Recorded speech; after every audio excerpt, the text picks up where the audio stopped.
Bem-vindos ao programa Vida Excelente, o podcast que a MCI faz para ti.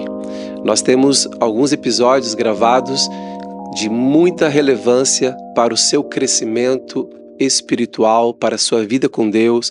Temos alguns episódios gravados sobre família, sobre criação de filhos. E todos os podcasts que aqui fazemos, que aqui produzimos, nós fazemos para abençoar a sua casa, para abençoar a sua vida. E hoje estamos aqui para um novo episódio com um convidado que para mim é um amigo do coração. Estamos sempre a falar sobre as coisas do reino de Deus, sobre os mistérios do reino de Deus, sobre coisas excelentes. Então, quero apresentar aqui para vocês o nosso convidado de hoje, o pastor Hernani Santos. Muito bem-vindo, meu amigo, pastor Hernani Santos. Obrigado, pastor Sidson. É uma alegria muito grande toda vez que a gente vem na Europa poder atender aqui na MCI. Não é a mesma coisa, a gente viajar pela Europa e não passar cá em Portugal consigo, com a pastora Kênia. Então, assim, para nós fica esquisito, tá faltando alguma coisa. A igreja é muito vibrante, o povo corresponde àquilo que a gente está pregando, então isso é muito bom para a gente, né? Já tinha 2 anos que eu não vinha cá, né? E tive na convenção da MCI, e dessa vez está sendo muito bênção para atender os irmãos, atender os amigos aqui também. Muito bom, muito bom. Muito bem estar aqui contigo aqui para podermos falar das coisas maravilhosas do reino de Deus. Eu não sabia que você tinha virado tequeiro também, não. Muito bem, muito bom. Não, por acaso nós temos alguns episódios que são mesmo abençoadores aí para as famílias. Eu acompanhei alguns, que bênção, muito bom mesmo. Muito bom. Sabe, querido Hernani, eu vejo na tua vida, eu vejo no teu ministério uma entrega muito grande aos propósitos do reino de Deus. E nós olhamos para ti, começamos a conversar e a gente percebe logo que tu tens ali mesmo uma chamada de Deus especial, um ministério, e tu transpiras, né, o reino de Deus, obra de Deus, e tu falas disso, tu acordas pensando sobre isso, acorda de madrugada para orar. Tua vida é um ministério, não é? É. A minha história do ministério, ela sofreu várias mudanças, né? Eu comecei a pregar muito cedo. Quando eu comecei a pregar, como eu contei ontem, eu nem sabia ler nem escrever, né? Eu prego desde os 17, mas desde o início o Espírito Santo ele me movia para isso que eu faço hoje, né? Eu sempre tive um interesse muito grande em entender muito mais o Espírito Santo. Apesar de termos uma teologia pentecostal, o entendimento do Espírito Santo é muito raso ainda no meio dos crentes, né? Eles não entendem muito esse conceito de Espírito Santo. Como assim? Tem 3 Espíritos Santos? Todo mundo me perguntava. Porque Deus é Espírito, Jesus tem Espírito, o Espírito Santo é Espírito, então tem 3 Espíritos Santos, né? E são coisas que ficavam na nossa mente, fica na mente do povo, e me desenvolveu o interesse de falar bastante sobre o Espírito Santo, e para mim é maravilhoso fazer parte desse ministério. Hoje nós temos muito poucos ministérios que se dedicam em falar de avivamento. Muito pouca gente. Eu gostaria que tivesse bastante, que é a necessidade da igreja, né? E eu vejo que tu és uma pessoa muito apropriada para falar deste tema. Eu me recordo que por volta de 10 anos atrás, tu estiveste aqui na nossa igreja a falar, a pregar, mas não era sobre avivamento, tu estavas a pregar sobre arrependimento. Verdade. E foi uma mensagem muito poderosa. Eu acredito que foi a mensagem sobre arrependimento mais poderosa que eu já ouvi. Porque enquanto tu pregavas aqui para a igreja, eu me recordo que as pessoas, enquanto tu pregavas, as pessoas começavam a ficar assim, ó, angustiadas, alguns começavam a chorar e pedir perdão a Deus. E eu lembro que tu usaste lá aquela pregação, né, poderosa, né, como que é aquela nas mãos de um Deus e... Como é que é? Pecadores na mão de um Deus irado. Uma parecida com essa. Exatamente. Tu usaste uma pregação mais ou menos nessa linha, né, de pregação, e foi algo muito forte. E eu tenho visto esta mudança no teu ministério, ou seja, coisas que Deus trata na tua vida, que Deus trabalha na tua vida, tu te tornas então... Autoridade. Ganhas a autoridade para falar sobre aquele assunto. Há quase 10 anos falavas bastante sobre arrependimento, sobre mudança de vida, e hoje a gente vê no teu ministério ali uma inclinação para falar sobre o Espírito Santo, sobre o avivamento. Como que foi isto para chegar a esse momento agora? Olha, dessa transição da pregação evangelística, porque tem gente que pensa que a mensagem de arrependimento não é uma mensagem evangelística. Na realidade, ela é o coração da mensagem evangelística. Eu venho de uma família disfuncional, né? Então, como eu costumo dizer, com problemas morais de pecado grave, né? A minha mãe traiu meu pai, eu que peguei isso, eu era de madrugada. Então eu venho com problemas morais graves. E você sabe, nós que estamos no Evangelho, você sabe que é bastante entendível que alguém receba uma herança, uma carga hereditária muito grande de continuação das coisas. O pai é alcoólatra, o outro não tomar cuidado vai virar também, e assim sucessivamente, uma continuação hereditária. E de ver aquilo ali, tios, todo mundo, e divórcio para lá, e adultério para cá, e etc, aquele monte de coisa, vai ficando meio comum. Então eu me casei com um problema de vício em pornografia. Só que a minha relação com Deus, ela sempre foi muito próxima. Ninguém nunca me ensinou a orar, mas eu sempre tive uma relação com Deus muito próxima. Então eu costumo dizer que eu nunca fui ex-nada na minha vida. Eu nunca entrei num bar, nunca entrei numa boate, nunca entrei num motel, nunca bebi álcool ou fumei, nada, nunca fui ex para me converter, nunca fui desviado para voltar. Só que eu tinha problemas sérios com pornografia. Então eu usava pornografia, e aí tinha o celular, quebrava o celular, aí tinha um computador, quebrava o computador, passava 6 meses e recaía e não conseguia vencer. Então eu já estava casado com problemas sérios em pornografia e eu não conseguia vencer, né? Todos esses problemas morais tão graves, onde eu tive uma experiência com Deus muito forte. Isso lá por volta de 2007 para 2008, eu tive uma experiência muito forte com Deus, que por volta ali da madrugada eu vou falar igual o apóstolo Paulo em 2 Coríntios 12, primeiro, não sei se no corpo ou fora do corpo, Deus o sabe. Eu tive uma experiência que eu desci para pegar um copo com água na sala de casa, meu filho estava com sede. Quando eu subi, havia uma criança sentada na sala de casa.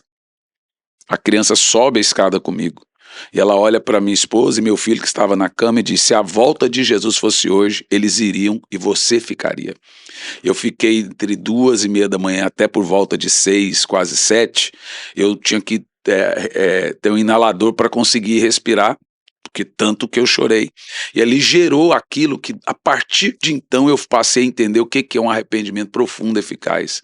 Que foi um arrependimento tão avassalador, e eu tentava de tudo vencer o pecado, eu não conseguia, de todos os meios e maneiras, eu tentava vencer, com a minha própria força, da minha própria maneira. Então eu quebrava computador, eu quebrava celular, se eu chegasse num hotel onde eu ia pregar, eu mandava tirar a televisão, mas nada disso resolvia.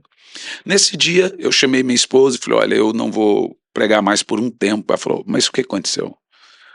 Aí eu contei para ela, falei assim: eu tenho problema com vício em pornografia e eu tive uma experiência com Deus e eu vou esperar essa cura agora. Todo mundo me chamava de homem de Deus, mas eu não me sentia homem de Deus. Eu queria me sentir um homem de Deus. Eu me sentir um homem de Deus. E eu não me sentia. Eu falei: não, eu só vou pregar quando eu realmente sentir que eu sou um homem de Deus.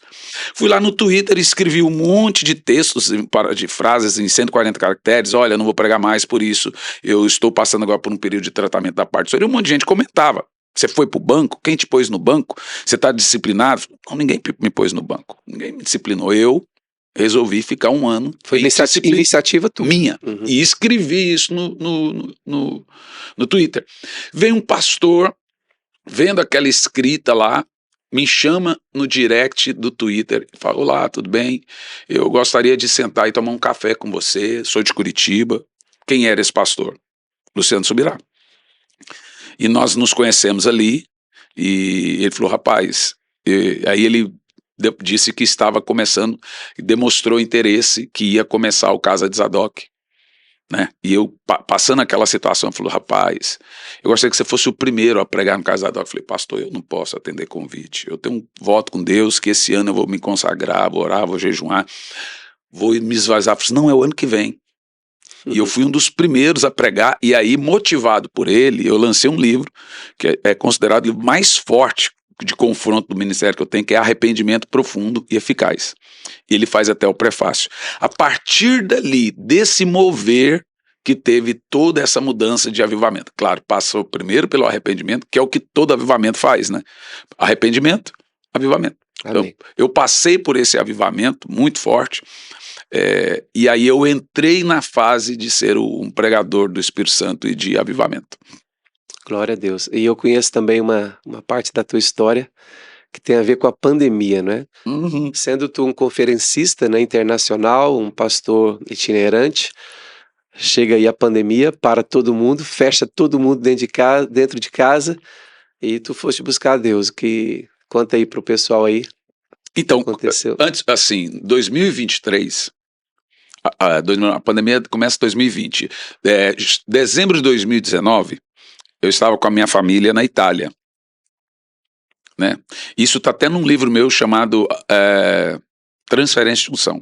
E o Senhor me disse, eu vou fazer 3 coisas no mundo nos próximos anos. Está no livro. Dezembro de 2019. Eu vou fazer, não, fevereiro de 2019, isso aí, a pandemia Início na do Europa, ano, um ano antes da pandemia. Exato, a pandemia começa em dezembro lá na Lombardia, em dezembro de 2019 ela começa lá, aí ela instala-se em 2020 para o resto dos países. Então, fevereiro eu estava pregando na Itália com a minha família, e o Espírito Santo falou assim, olha, Hernani, eu estava orando de madrugada, e o Espírito Santo falou assim, eu vou fazer 3 coisas no mundo. Eu vou trazer uma pandemia, está no livro, engraçado que você lê o livro, parece que é de hoje, uma pandemia, uma guerra e depois um poderoso avivamento. Eu não sabia o que era pandemia, a gente não tem histórico com pandemia, o que é pandemia? Mas eu fui estudar sobre pandemia e achei lá a peste negra, peste agostiniana, um monte de coisa lá, achei lá. E eu falei, uau, vai vir uma coisa terrível. E aí, nesse ano eu comecei a pregar sobre isso. Preguei lá no Pastor Lau, preguei em tantos lugares falando, gente, vai vir aí 3 coisas que o Espírito Santo me disse. E aí ele me pediu 3 coisas. O Espírito Santo me pediu 3 coisas. Ele falou assim, eu quero que você perca peso. Eu pesava 137 quilos. Uhum. Então eu tinha que perder muito peso, né? Imagina, eu fui de 137 para 58. Agora eu já tinha que subir pelo menos de 15 quilos de 58. Então hoje estou com 85. Agora o médico falou, agora tá bom, quieta. Então eu baixei muito. Mas ele falou assim, eu preciso que você perca seu peso.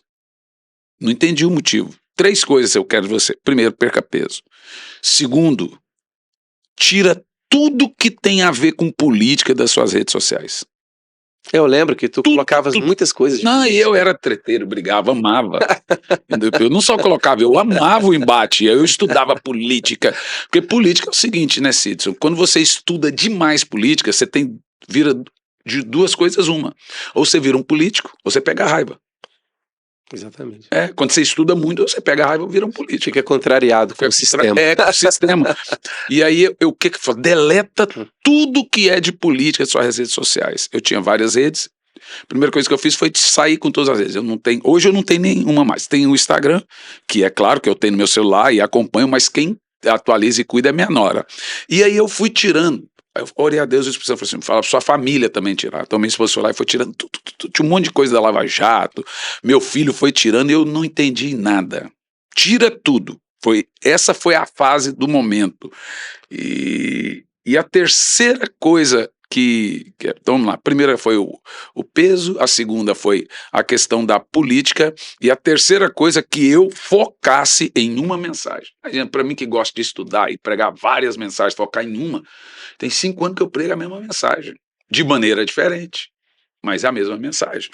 E aí, tudo bem, eu fui obedecer a Deus nisso, fui tirando. Daqui um pouco, quando estabelece a pandemia, em 2020, metade de 2020 eu recebo um convite para pregar na Colômbia, na MCI, só que é a Missão Carismática, lá o pastor César Castellano.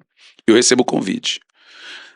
Recebo convite para pregar na Colômbia, recebo convite para pregar no Peru, recebo convite para pregar no Equador, ou seja, toda a América Latina. Na minha entrada na Colômbia, a primeira coisa que aconteceu na Colômbia foi eles abrirem as minhas redes sociais, me dar suas redes sociais. E começaram a vasculhar tudo que eu fazia. Isso na Colômbia. Não tive problema para entrar. Na minha viagem para o Peru, quando eu chego lá no aeroporto, aparece lá de um tempo atrás, de 2010, uma matéria que eu repostei da Lava Jato contra o PT. Nossa, Deus, aí deu problema. O senhor é pastor ou é um político? O que o senhor é? Não queriam deixar eu entrar. Não queria deixar eu entrar. Aí eu comecei a entender o que Deus estava falando. Por que tu tinhas que tirar tudo das redes sociais e parar? Você tem raiva de política, e não. Parar com esse assunto. Exatamente, porque todas as igrejas da América, todos os países da América Latina que eu fui, isto é, eu fui em todos eles vasculharam a minha vida, saber se eu era um político, se eu era um militante, se eu era um ativista. Na Argentina, por exemplo, eles pegaram, na época ainda era outro governo, eles pegaram os meus livros dentro do aeroporto e rasgaram tudo e jogaram no chão. Então, eu comecei a entender que o que Deus estava me dizendo não era para eu pegar raiva de política. É que, nesse caso, eu teria problemas entrando dentro dos países, tendo ali de uma forma partidária, sendo no caso de direita, né, vamos dizer assim. Aí, eu demorei a entender. E eu fui compreendendo isso. Por exemplo, nós íamos para a Venezuela e parte da equipe foi antes. O pastor que chegou lá na Venezuela foi preso. O que ele chegou antes para o evento foi preso. E aí estava eu, meu filho, e nós tivemos que desmarcar a ida para a Venezuela, porque já tinha um pastor lá preso, tínhamos que lutar pela soltura dele. Por quê? Ele foi preso por quê? Justamente por causa de post na internet e tal, e coisas, e não pôde entrar. Então, teve um outro pastor que foi antes, que ele teve que ir de carro até a fronteira da Venezuela, e na fronteira da Venezuela com a Colômbia, ele pegar um voo, porque ele não conseguia sair direto. Aí eu comecei a entender, não dá, olha, se eu vou, por exemplo, eu fui em Filipinas e fui em tantos outros lugares que também tem esses problemas. Por exemplo, nós tivemos uma equipe da pastora Roslyn que ia na Ucrânia, agora não vai mais, ia na Ucrânia, também não pode ter lado. Porque você está ali ou como uma associação beneficente, Médicos Sem Fronteira, etc. Mas pergunta ao Médicos Sem Fronteira se eles defendem algum tipo de lado. Não dá. Aí eu entendi o que Deus estava falando para mim. Não é que Deus é de direita ou de esquerda. Era uma coisa estratégica. Sim. Então, no meu caso, foi muito poderoso quando a hora que eu fui na Colômbia e preguei lá na Colômbia, 4 mensagens de avivamento. Tinha vários outros pregadores, eu era o único brasileiro. 4 mensagens de avivamento. Eu falei, uau. Ali eu entendi o que o Espírito Santo estava me dizendo, como essa mensagem era urgente. Eu louvo a Deus isso. Eu louvo a Deus que quando voltam da pandemia, com 3 anos e tal de pandemia, as igrejas estão tudo frias e vazias. Especificamente no Brasil e América Latina. E eu comecei a pregar em todas. Para aquele momento, foi muito poderoso. O povo voltou para a igreja, o povo não voltaria. O povo voltou com fervor, e quando voltava, as conferências que tinha, tanto que você me acompanha, você viu, que eu preguei em todas as igrejas relevantes do Brasil. Eu brinco que eu zerei o gaming, não ficou nenhuma para trás. Todas. Não fui em algumas como Universal, etc. Mas em todas as igrejas relevantes no Brasil, eu e o meu filho fomos. E em todas as igrejas relevantes na América Latina, eu e meu filho fomos. E aqui na Europa, querendo ou não, essas igrejas, tanto Sua, Ajax, etc., são relevantes para nível de Europa. Nós fomos. Então a gente zerou o game. Zerou. E foi a mesma mensagem. Foi a mensagem necessária para fazer com que o povo se firmasse de novo na igreja. Foi isso que eu entendi. Muito bem. E quando nós falamos de avivamento, nós gostamos muito de buscar inspirações nos avivalistas, né, do passado. E eu sei que tu já fizeste aí pesquisas, leituras de vários avivalistas. Fala aí de 2 ou 3 aí que impactaram a tua vida e te inspiraram. Isso para mim é muito fácil, não vai ficar nenhuma sombra de dúvida, não é tipo pinga-fogo isso, aquilo outro, não. John Wesley e Charles Finney. Né? Esses dois marcam a minha vida até hoje. É tudo que eu leio, eu consumo demais. E, teologicamente, eu consumo tudo de Wesley. A teologia wesleyana é a teologia global hoje. Nós somos hoje pentecostais, porque John Wesley é considerado pai do pentecostalismo.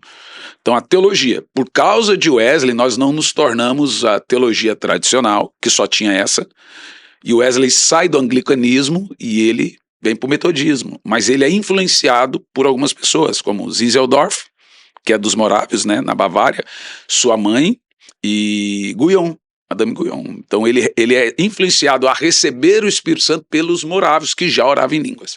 Ah, ok. Então tu falas não de uma maneira oficial, né? Porque nós falamos sempre do pentecostalismo a partir de Da Azusa. de Los Angeles. É. E John Wesley viveu bem antes. Então tu consideras que ele, digamos, é um precursor na prática, né? Porque vem seguindo esse caminho. Você quer ver, ó? O Wesley vai lá, recebe o Espírito Santo depois de uma estada com os Morávios. Ele, não temos relato que ele ora em língua, mas ele teve contato com quem orava em língua. Ele chama até os Morávios, que ele foi lá e fala, todo mundo gagueja lá. É esquisito, eles falam uma coisa esquisita, não é idioma, ele fala por mão dele. Só que ele vem do movimento Holiness, né? E aí, depois de Wesley, que já é lá no final de 1700, você vê que começa 1800 com os montanistas, e tanto o Charles Finney como Wesley era de uma cultura montanista, de montano, né? Que o montano é o que mantém as orações em línguas e o poder do Espírito Santo nas florestas, nas cavernas, e vem pelas eras negras, né, a idade das trevas. Quando você chega em 1800, aí você vem um dos maiores holiness que existia e montanistas que existiu, foi Finney. O pessoal diz que até hoje a América vive do capital espiritual de Finney, né? E Finney já vem orando em língua, onde ele orava, tanto que os tradicionais dos teólogos mais abominam é Finney, porque Finney é o pai do decisionismo. Quem quer aceitar Jesus, levanta a mão. Finney é o pai que eles falam do caicai, Finney é o pai da oração em língua no culto, que eles não gostam.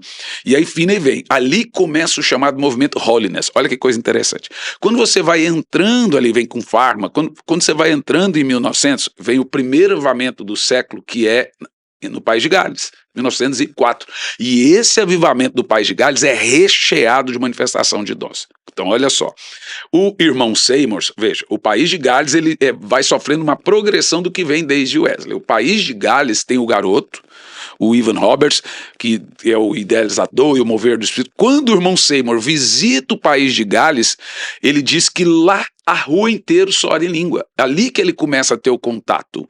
Então, a cidade ora em línguas, os barqueiros oram em línguas, o restaurante ora em línguas, os garçons oram em língua, ele volta em crise.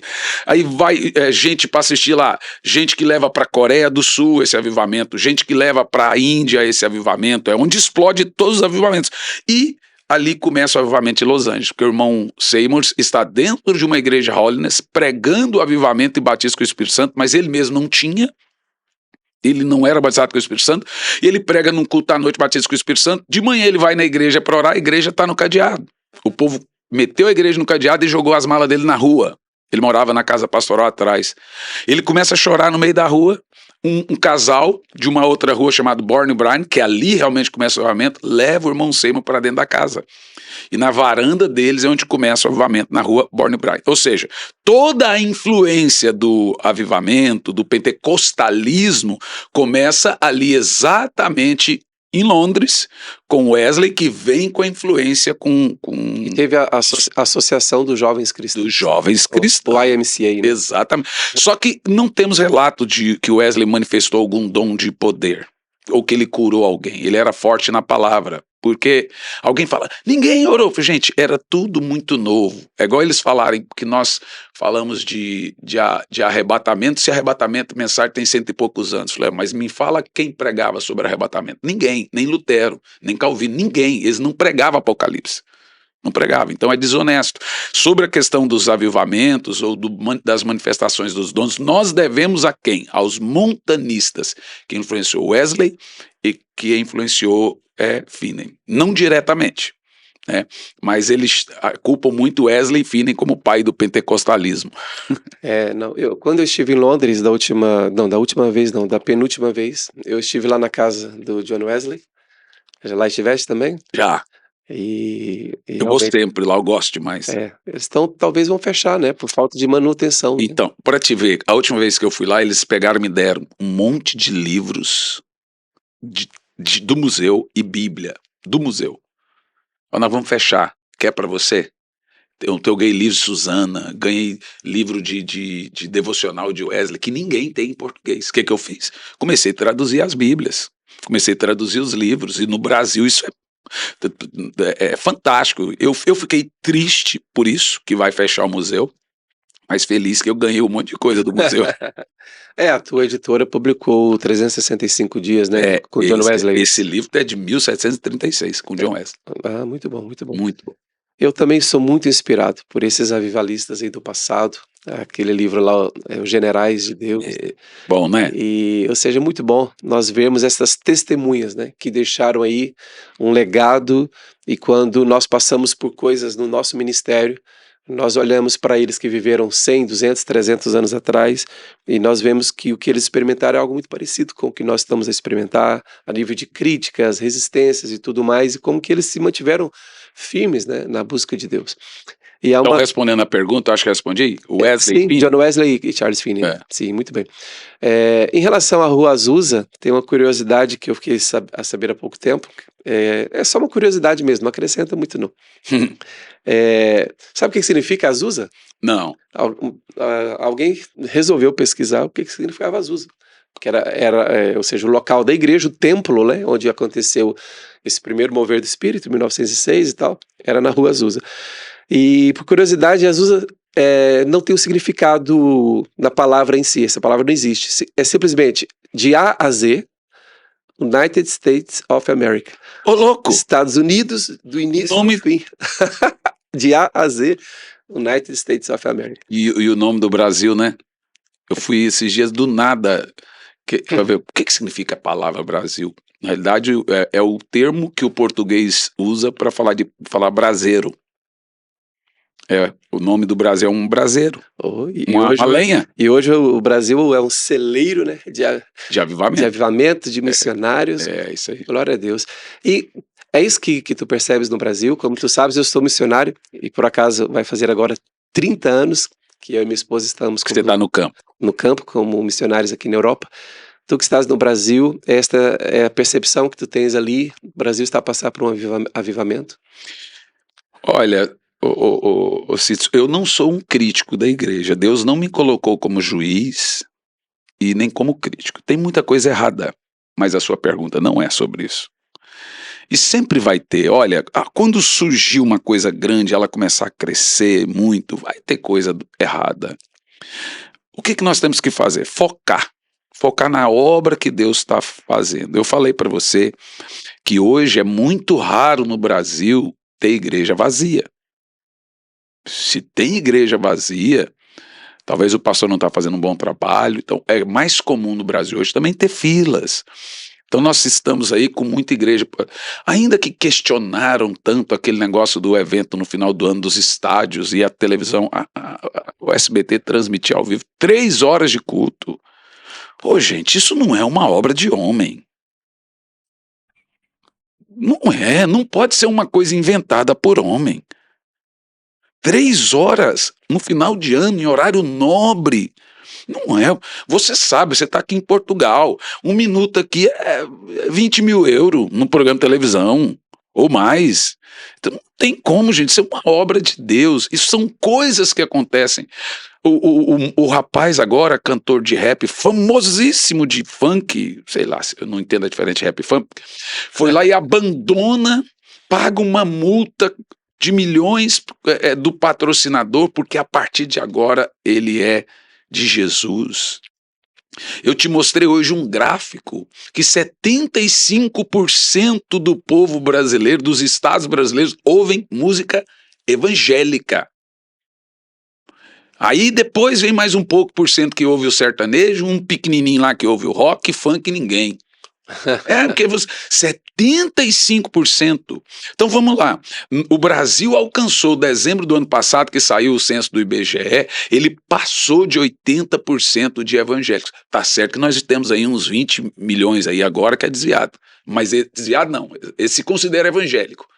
mas não congrega. Mas são. Gente, nós já ultrapassamos o catolicismo no Brasil. Isso não, Em termos de prática, né? Prática da fé. Isso não é obra de homem. Não é. Aí você fala assim, tá, mas hoje no Brasil você tem vários modelos de igreja. Você tem a igreja tradicional, conhecida hoje como reformada, que também está crescendo, até eles estão crescendo, né, que não cresciam, mas estão crescendo. Você tem os pentecostais, no caso, raízes, né, que é aquele como os Assembleia de Deus, Deus e Amor, Brasil para Cristo, pentecostal raiz. Você tem os neopentecostais, que são essas igrejas de campanhas, como Universal, e etc, etc. Mas você tem um outro tipo de igreja que não é nem pentecostal, nem neopentecostal, que são chamados hoje de church. Essas church da parede preta, do jogo de luz e fumaça, que tanta gente critica, pois, mas eu vou te dizer uma coisa, está entre, avaliado para mim, que prego direto, o lugar onde eu vou que mais derrama o fogo de Deus. É surreal. Então você chega lá, o culto demora 5 horas, todas as crianças batizadas com o Espírito Santo.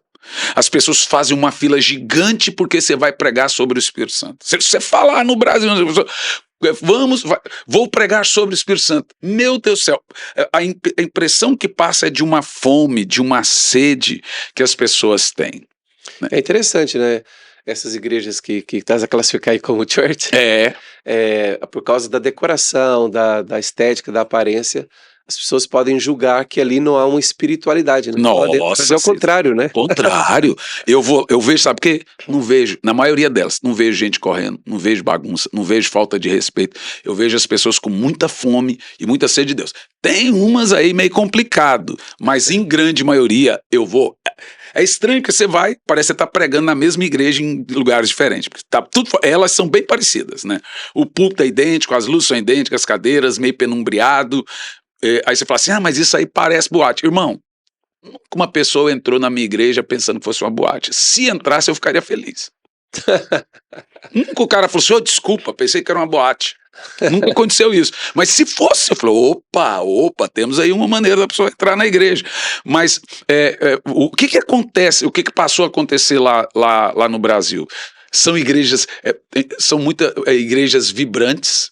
Eu fui pregar também numa presbiteriana esses dias em Belo Horizonte. Meu Deus do céu, um avivamento poderoso. Presbiteriana. Não, é Deus, com certeza. Ninguém pode negar, né? Que há um mover de Deus, há um mover de Deus no Brasil. 10 igrejas na América poderosas com avivamento hoje. 10. Não é fácil, não é fácil. Você vai ter ali uma Lakewood, que é famosa, a Elevation, que é famosa, a Bethel, que é famosa. Gateway. A Gateway. North Point. Mas você pode contar aí 5, 6, 7 igrejas. Agora vamos citar no Brasil. Meu Deus. Deus está movendo no Brasil, Sidson. Estavas a falar em relação aos católicos, sem dúvida, né, que pelo censo a porcentagem de católicos no Brasil é muito maior do que a dos evangélicos. Só que a porcentagem de católicos praticantes é muito pequena. Por exemplo, em Portugal é 7%, 8%. Eles têm a mesma porcentagem que o kardecismo no Brasil. Né? Porque se você for olhar, se você for ver a quantidade de praticante e a quantidade de evangélicos o evangélico é praticante, né? A maioria é praticante, então a influência realmente dos evangélicos no Brasil é muito forte. E infelizmente tem os efeitos colaterais, né? Então algumas pessoas elas se tornaram somente críticas, né, do que está acontecendo no Brasil, o que é perigoso. Ou seja, a gente pode ver algum problema, mas nós não podemos ficar com os olhos só onde está a ter problema, ou como a gente toma uma medicação, tem um efeito colateral, mas a medicação ela tem um objetivo, tem um propósito, uma cura. Eu acredito que o mover de Deus no Brasil, ele está a levar uma cura maravilhosa para as famílias, para as pessoas, é um ambiente maravilhoso. E temos que reconhecer que em todo avivamento tem exagero. Tem os exageros, eu vou chamar aí de os efeitos colaterais. Infelizmente, né? Vai fazer o quê? Está lidando com muita gente. Tem os extremismos, ou seja, tem as heresias que vão surgindo, mas se você for colocar na balança o mover de Deus real e esses exageros, esses erros, esses efeitos aí maléficos, a porcentagem é muito menor, né? É muito pequena. menor. Deus está se movendo no Brasil. Não, e outra, a prova que Deus está se movendo é essa conversão em massa de artista, né? Cantores, atrizes, atores, né? E outra coisa, Principalmente aqueles que mudam de vida, né? que muda. E Muitos deles mudam tem de uns vida, que realmente. começa um processo lento, porque eu acho que você se coloca na mente, não é fácil, não. Por exemplo, Caetano Veloso. Caetano Veloso é candomblessista. Foi num show da Globo lá, na frente de todo mundo, falou, vou cantar um hino evangélico em homenagem às igrejas evangélicas. Você sabe o que isso representa? O cara subiu no palco, no mesmo palco que a Anitta subiu lá e fez aquele show pornográfico e diabólico, e o cara cantou um hino. Ele e a irmã dele, Maria Bethânia. Eu ouvi aquilo e o meu coração falou assim, isso é presságio, isso é pedra clamando. Né? O Big Brother foi lá e colocaram um hino. Dentro do Big Brother cantaram um hino. O irmão do César Menotti, Fabiano, foi lá e cantou um hino. Sim. As pessoas podem criticar, né? Mas é melhor que haja isso. Ô, Cid, mas vai Melhor haver criticar do que não haver, né? Então, pronto. Você vai falar para mim que isso é mover de Deus? Não sei o que, não. Isso é a pedra clamando. Isso é Deus falando. Deus está falando aos corações. Então eu ouvi o Caetano Veloso dizendo assim, eu consumo música gospel, música evangélica. Já tem um negócio acontecendo no coração desse cara. O cara falou que consome música evangélica. Gente, então vamos fazer o seguinte, tem situação que é porta de entrada ao evangelho. Então, por exemplo, eu passei muito tempo criticando o Cláudio Duarte. Já pedi perdão para ele para isso. Porque você que está estudando, você fala, isso aí não é pregação, isso aí não é evangelho. Aí eu comecei a acompanhar o Cláudio Duarte. Hoje nós somos grandes amigos. E comecei a perceber que todo evento que Cláudio Duarte faz é 3.000 pessoas se convertendo. Ele tem acesso a pessoas que eu não tenho. 90% que vai assistir o Cláudio Duarte no chamado show dele é católico. Eu sei porque um amigo meu muito rico, muito famoso lá no Sul, pediu, cara, você é amigo do Cláudio Duarte? Me ligou, falou, você podia pedir para ele umas 2 entradas na frente? Falei, amigão, eu não vou fazer isso porque ele vai falar que é privilégio e tal. Não, eu vou, mas tô no meio, eu queria ver ele de perto. Ó, o cara, esse cara hoje é convertido e congrega na minha igreja. Sabe onde que ele foi impactado? Nesse negócio do Cláudio Duarte aí, ó. O cara congrega na igreja. Aí, então você, por exemplo, o David Leonardo, um monte de gente fala no evangelho. David Leonardo senta no banquinho e fala 15 minutos. Você que é pastor, você não entende o que ele está falando. Eu falo, o que esse cara está falando? Mas o não crente ouve, entende tudo, porque ele fala um água com arroz ali. E aí joga o cara lá na Netflix, o cara, cada evento que ele faz, 3.000 pessoas se convertem. O que eu tenho para falar de um cara desse? Se nós reconhecemos que é um ministério evangelístico, pronto, apenas uma porta de entrada, uma ponte para a pessoa que vou te dar um exemplo simples. O Roberto Firmino, jogador de futebol, e o Alisson, jogador de futebol, e outros amigos nossos ali de Londres, eu falei, vocês se converteram quando? Eles falaram, no evento do David Leonardo. Todos eles se converteram no evento do David Leonardo. Vieram para Jesus. Jogadores de futebol. Então, a partir do momento que converte, se for para uma igreja, for acompanhado, for discipulado, maravilha. Aí sabe o que ele falou? Só que aí foi passando os tempos, a gente queria assistir coisa mais profunda, ouvir mensagem, fazer algum tipo de estudo, aí o cara foi lá e virou meu aluno no instituto. E aí começou a ouvir eu, Luciano, você percebeu? Claro. É a porta de entrada. E por falar em coisas profundas, tu tens aqui um livro, Corações Profundos. Mostra aí pro pessoal aí. Amigo, esse livro aqui, ele teve um up lá no Brasil, uma obra de Deus. Porque nós nunca fizemos nenhum patrocínio, investimento na internet para ficar conhecido nem nada, mas Deus faz. Alguns pastores no Brasil começaram a indicar esse livro nas redes sociais, porque leram e foram impactados. O que tem nesse livro? Esse livro eu escrevi ele todinho na madrugada, às 4:30 da manhã. Em diante a vida inteira vai ser isso. Eu tenho a oração na madrugada e vinha a palavra de Deus, eu pegava o bloco de notas, escrevia. Então deixa eu colocar aqui com o pessoal aqui. Então foi feito aqui um pouquinho. Foi feito todo ele na madrugada. Corações profundos, revelações profundas. Eu sei que fui eu que escrevi o livro, mas eu tive que ler para saber. Porque esse livro tem tanta coisa de Deus nele, que rema, que vem direto para você, que você não lembra depois. Então foi assim, ó, todo mundo, tem algumas igrejas lá do Brasil que compram aí 100, 200, 500 para dar para líder disso, líder aquilo outro. Aqui os líderes esse ano tem que ler esse livro e tal.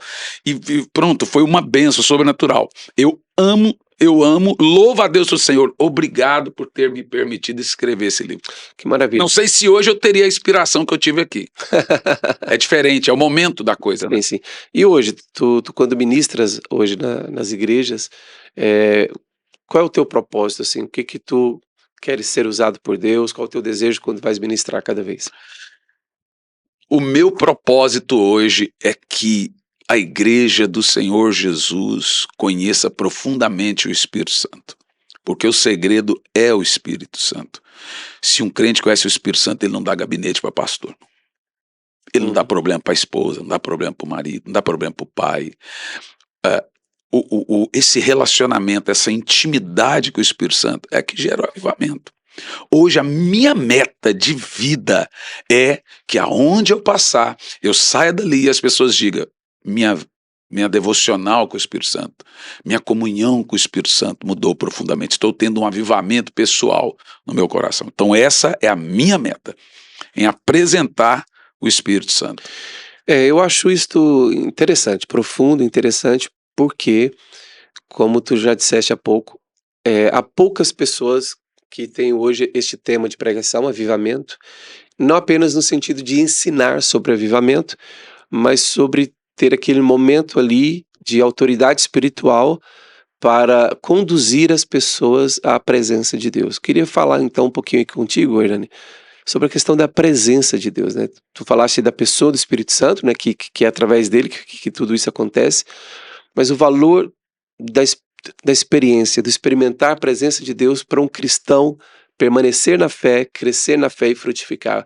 Porque eu vejo que nos dias de hoje, muitos cristãos, por exemplo, eu vejo cristãos que estão na internet, eles só gostam do debate teológico. Por exemplo, os jovenzinhos, eles são muito atraídos pelo debate teológico. Ideia, né? Ideias, calvinismo, arminianismo, não sei o que mais, e ficam ali, debates, outras coisas e tal.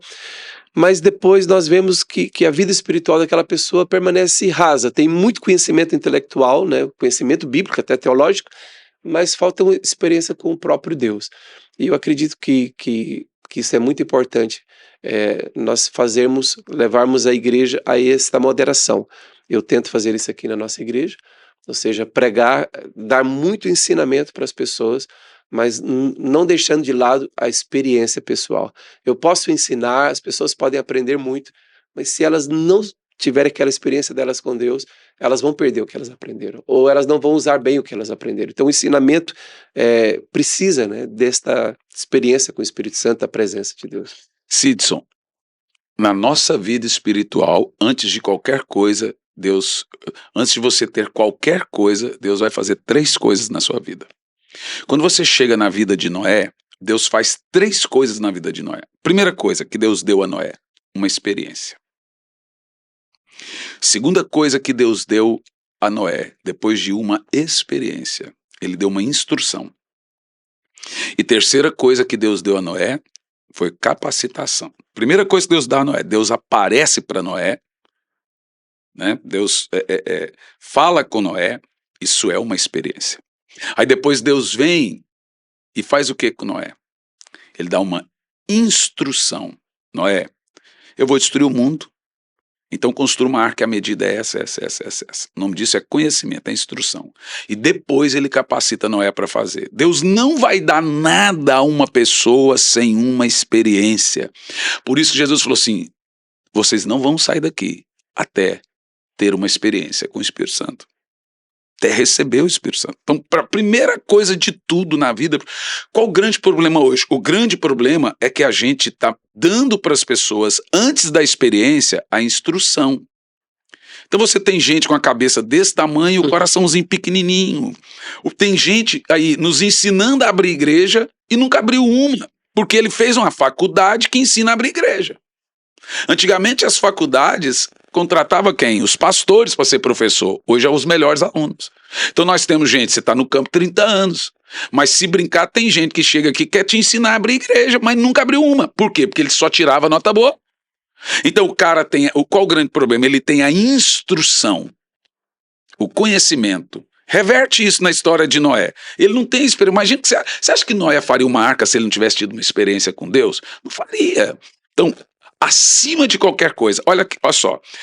Se você der a instrução antes da experiência, a instrução mata a experiência. Você não consegue crer na experiência porque você está tendo conhecimento antes da experiência com Deus. Vai matar. Não, isso é mentira. Aqui na teologia diz isso, diz aquilo. Então não tem esse negócio aí. Acaba. Mas se você der a instrução, se você der a experiência antes da instrução, olha que coisa poderosa. A instrução reforça a experiência. Quando você enche o povo do Espírito Santo, ensina ele a intimidade, a profundidade, com a presença de Deus é mais importante do que você saber o que o nome de Deus no grego é isso, no hebraico é isso, e não sei o que, não sei o que. Aquela meninice que nós temos de ir até Deus em lágrimas, ficar meia hora chorando, essa infantilidade maravilhosa que nós temos, que quem fala infantilidade não sou eu, é os instruídos, né? Que isso para eles é um absurdo. Esse cara só chora, para que isso? Uhum. Então, é ser como criança nesse sentido que Jesus quis dizer.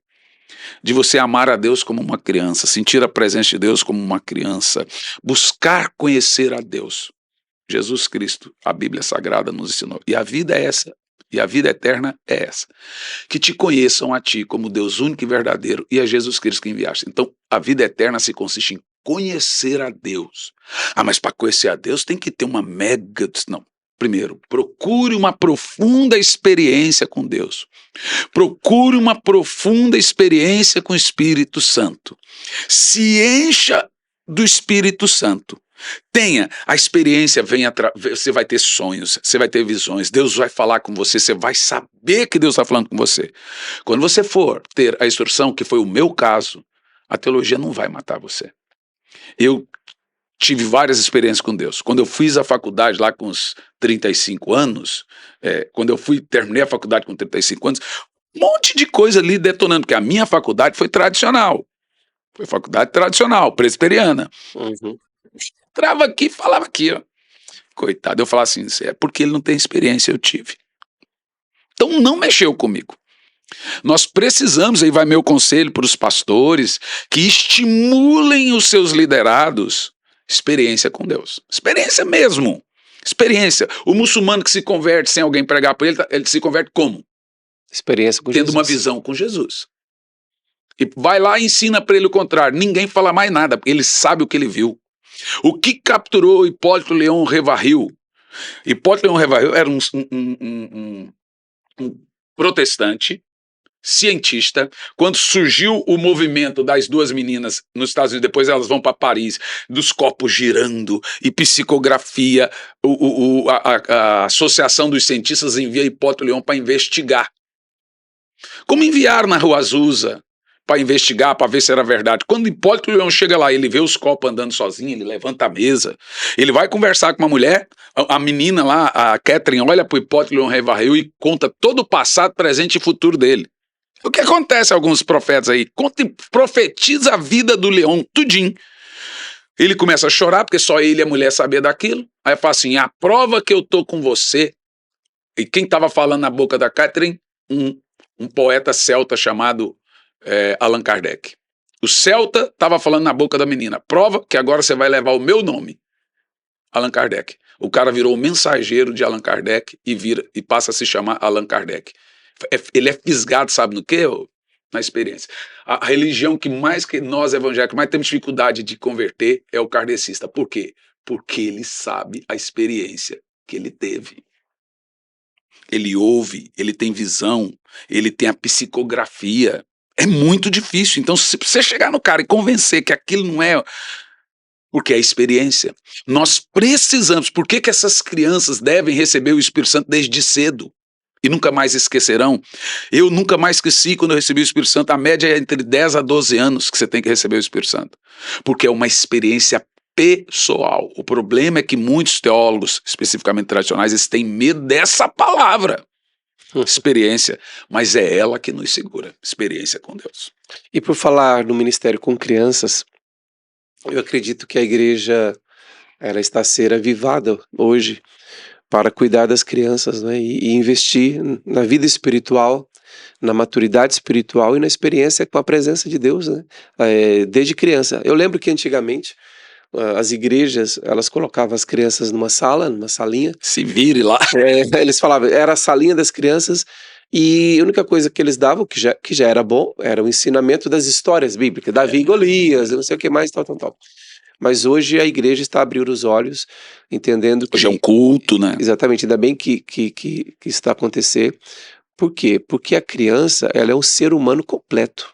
Completo. Antigamente, eu penso... E muito mais puro ainda. Parece óbvio o que eu estou a falar, que a criança é um ser humano completo. Mas as igrejas antigamente não lidavam com as crianças como ser humano completo. Tipo assim, não, até tal idade eles só vão aprender historinha, mas nunca ofereciam experiência. Batismo no Espírito Santo, louvor e adoração, fluir na presença de Deus. E então as crianças, quando elas têm a oportunidade de participar disto, ou seja, elas são um ser humano completo. Tanto é que o mundo, né, as redes sociais, a internet aí, eles seguram as crianças, os vídeos de YouTube, TikTok, seguram as crianças porque as crianças têm todos os apelos que um ser humano completo tem, porque elas são um ser humano completo.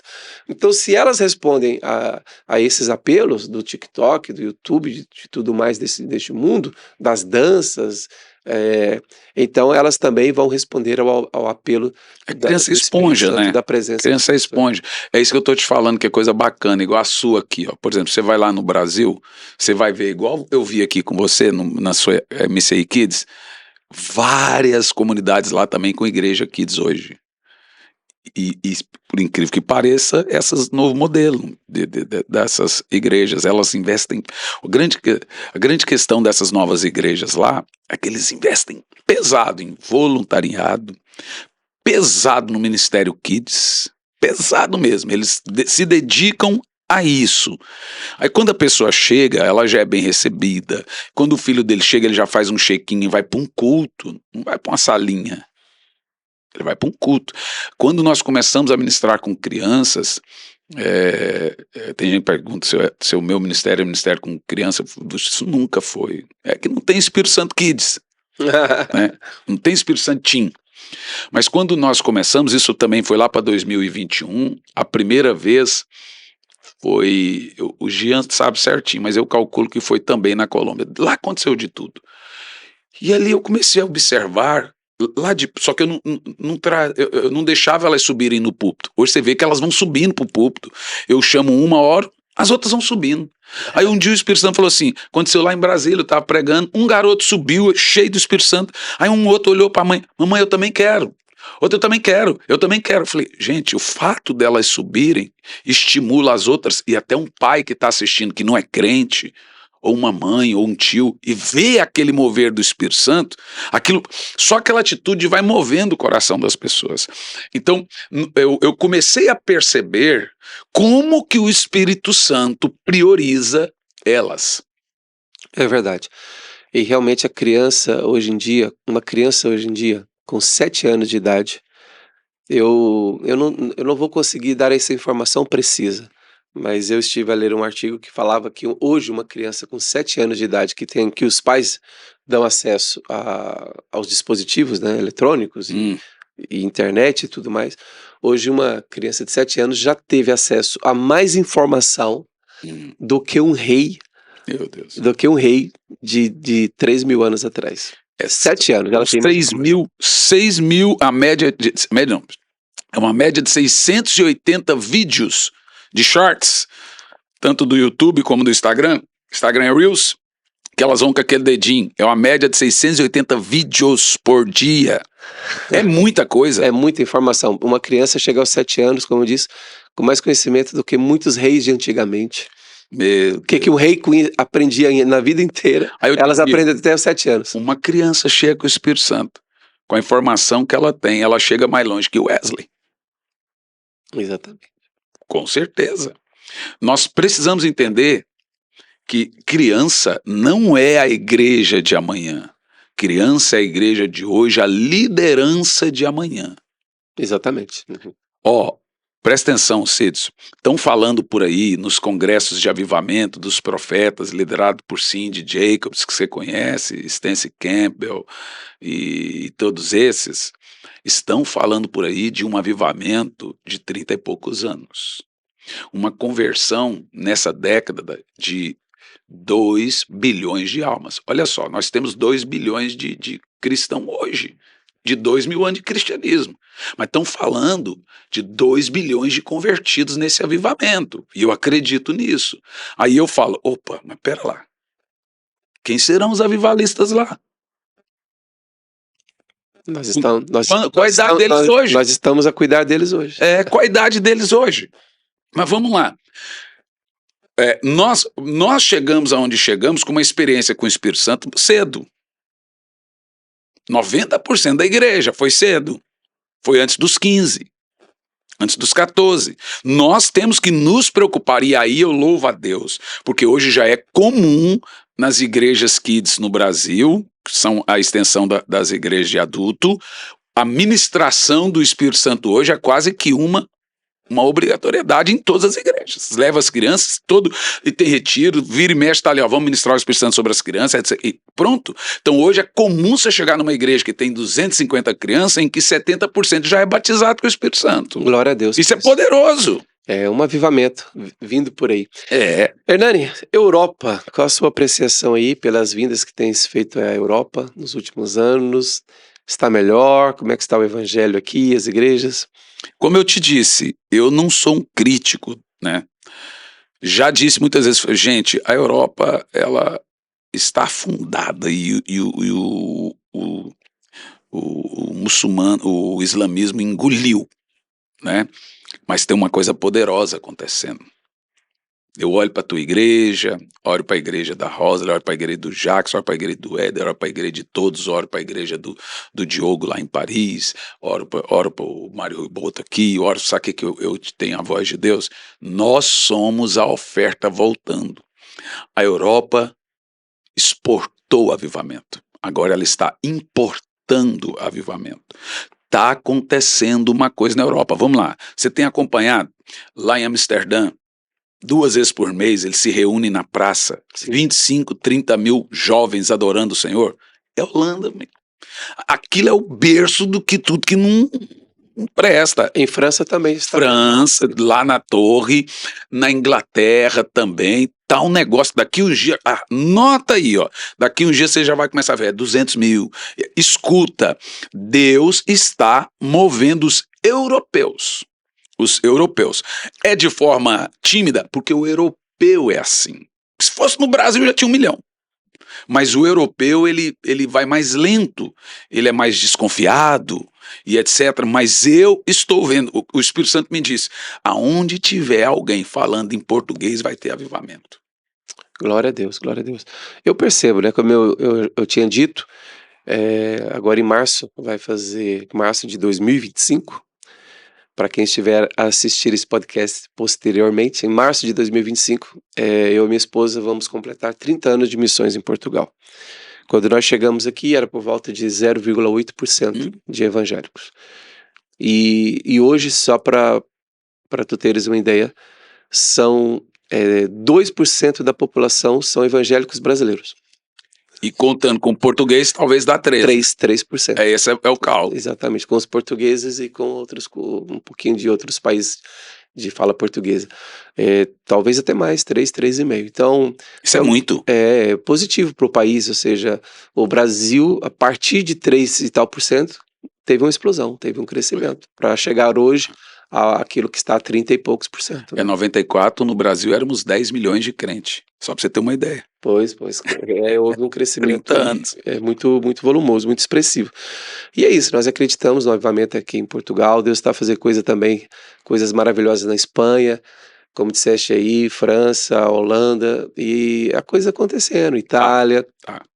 Então, nós temos aí um bom início, um bom sinal, um bom start aí de um avivamento aqui em Portugal e na Europa. Estamos maravilhados com isso e na expectativa de tudo que Deus vai fazer. É que Deus abençoe o seu trabalho. A igreja de vocês em Portugal tem um trabalho. Eu falo para todo mundo, né? Não é só porque temos uma amizade muito muito profunda, fala, gente, é uma igreja que assim, é bom de pregar, você sente o povo amando o Espírito Santo. Por exemplo, o culto ontem, a igreja inteira orando em línguas por quase 30 minutos. Isso é muito tremendo, aquele som das línguas. 30 minutos a igreja toda orando em línguas, as crianças cheias do Espírito Santo. A pastora Kennedy disse, teve criança que foi embora para casa, teve que ir carregada, tremendo. Então isso é uma coisa tremenda, é uma coisa poderosa. Isso era impensável em Portugal.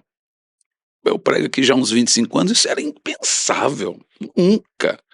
Já tive a pregar aqui em Portugal que o pastor falou assim, não cita a palavra línguas, oração em língua e não ora em línguas. Hoje os próprios pastores portugueses estão cheios do Espírito Santo, amando. Houve uma renovação em Portugal, né? Porque se ficasse só a igreja de tradição tradicional, não ia conseguir ganhar Portugal. E eu estou vendo o mover do Espírito Santo dentro de Portugal. Eu e minha esposa gostamos muito de vir pregar cá. E vocês são muito bem-vindos aqui, nossa igreja ama vocês, e é sempre uma alegria para nós recebermos vocês. E caminhando para o final do podcast, vou deixar só um gostinho aí para as pessoas. Nós vamos só tocar no assunto, mas nós não vamos desenvolver, só para ficar o gostinho aí. Volta de Jesus. O que você tem, que estás a sentir?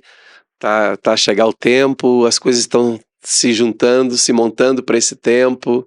Você sabe que avivamento é um assunto escatológico. Todas as vezes que a Bíblia fala de avivamento, ela usa o termo nos últimos dias. Amós, nos últimos dias enviarei fome. Joel, nos últimos dias enviarei do meu espírito. Abacuque, todas apontam para o final das contas, né?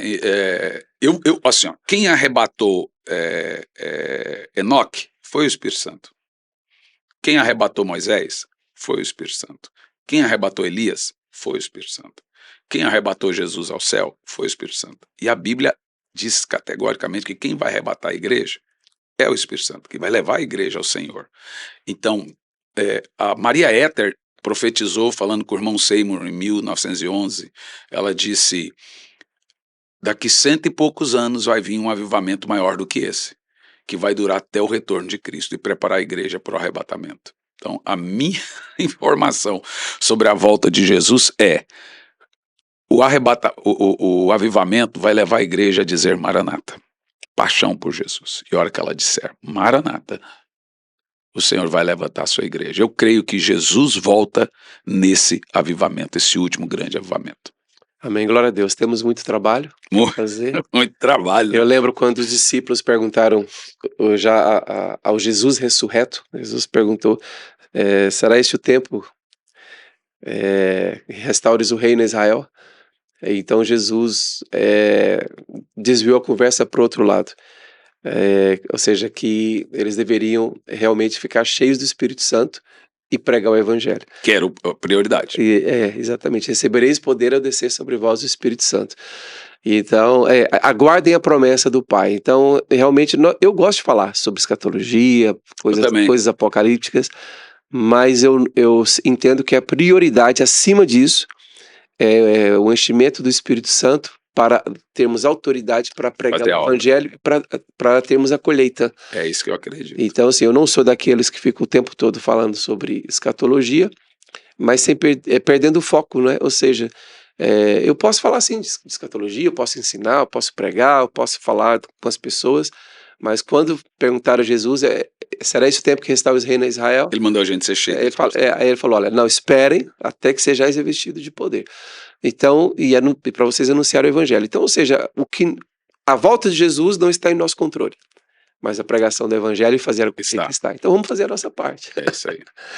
É isso aí, olha, muito obrigado aí por esse tempo precioso, eu sei que o teu tempo é muito precioso, obrigado por teres dedicado uma hora aí, para estares aqui conosco. Dá uma última palavra aí, olha para a câmera aí das pessoas aí, que estão a assistir, e uma palavra de Deus aí para elas. Meus queridos irmãos, eu brinco lá no Brasil, os tequeiros, etc., que fique essa última fala sua a cada um de nós, que apesar de termos tanta demanda teológica em termos de conhecimento, inclusive a escatologia é uma demanda teológica muito grande, a prioridade dita por Jesus foi, olha, não compete a vós saber essas coisas do fim, Mas importa que vocês sejam cheios do Espírito Santo, né? Espera a promessa que de meu Pai o Espírito Santo desceria. Então, a palavra de Jesus é: o Espírito Santo é sua prioridade.